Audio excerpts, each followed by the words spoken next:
Hello, citizen. This is E. Thank you so much for being a backer and supporter of this wonderful project. I hope you are enjoying the game, and let me share a bit of update on the project. Unfortunately, our project had to be delayed again.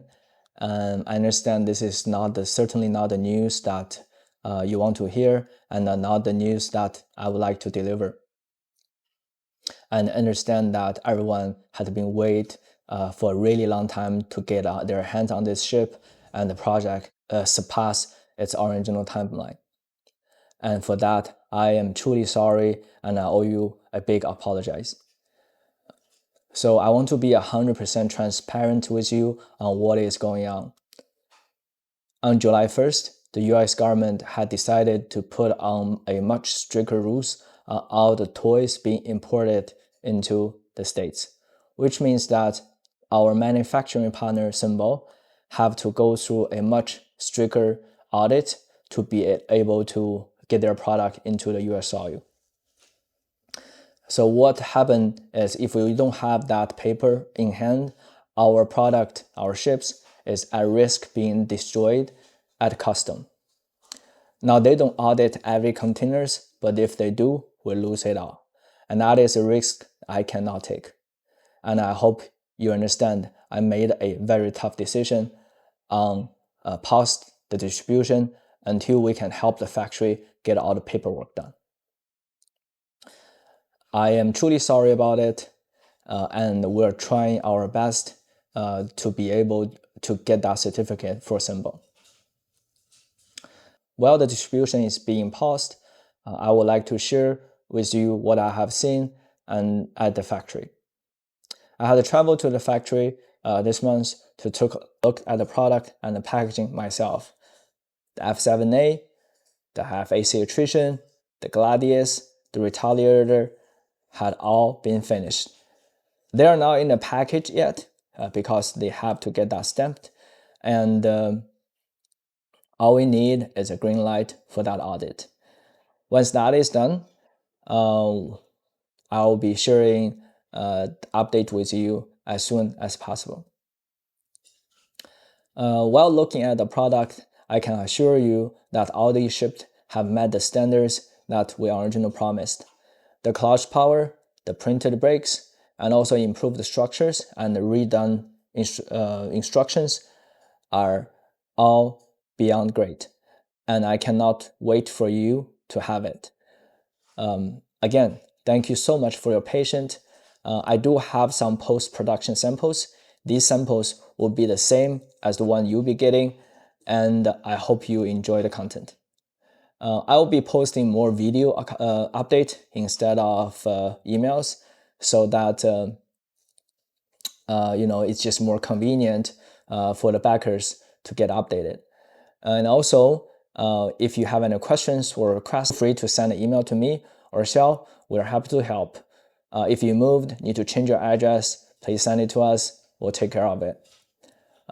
We really appreciate your support, and I hope we could get your ships as soon as possible.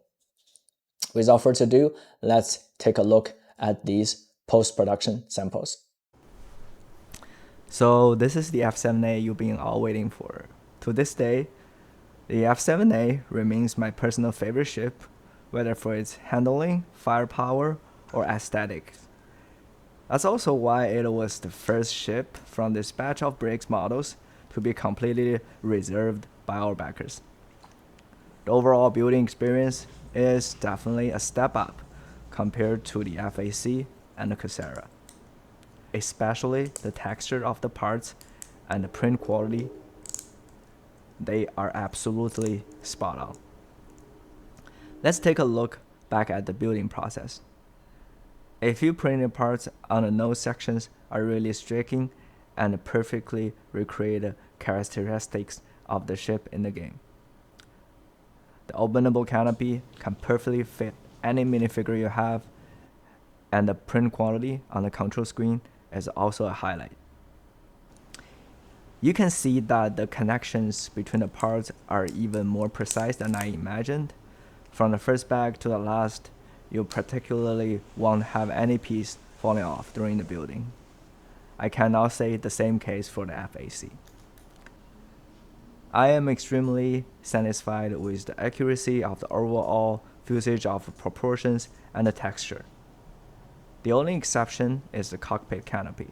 It would be even better if it were a bit longer and narrow, but unfortunately, I couldn't find non-inferring parts for that.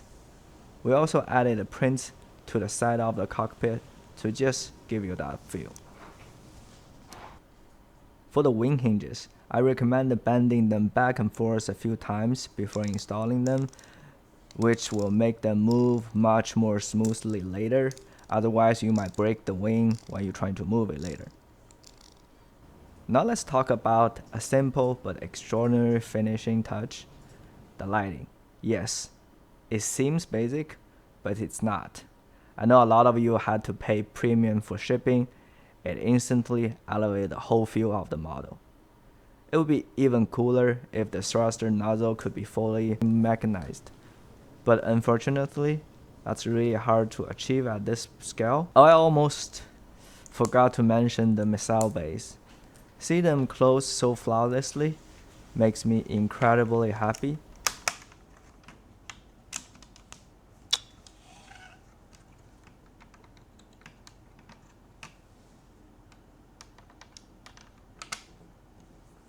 Although attrition repeaters have fiercer firepower in the game, nothing flexes its muscle quite like a Gatling gun, piercing through the shields.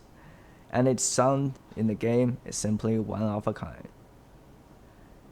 Here are a few building tips. Because we wanted to maximize the accuracy of the ship's shape, there are a lot of tiny pieces, so I must ask everyone to read the manual very carefully. First, distinguishing between the gunmetal gray parts and the standard gray parts. In the manual, the standard gray part is colored almost white to help tell them apart. I'm confident you'll be able to spot them if you look closely. Second, pay attention to the differences in thickness of the one-to-one pieces.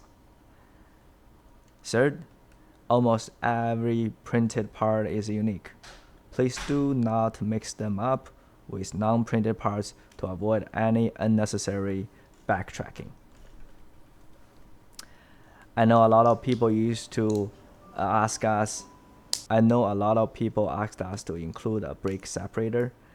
Unfortunately, almost all separator on the market are patterned by you-know-who. I hope you guys can use your own tool. If all else fails, your teeth can work too. Finally, thank you all for supporting this project. I hope you will receive this ship very soon, and we are working every day to make sure that happens sooner rather than later. Thank you so much. See you in the verse.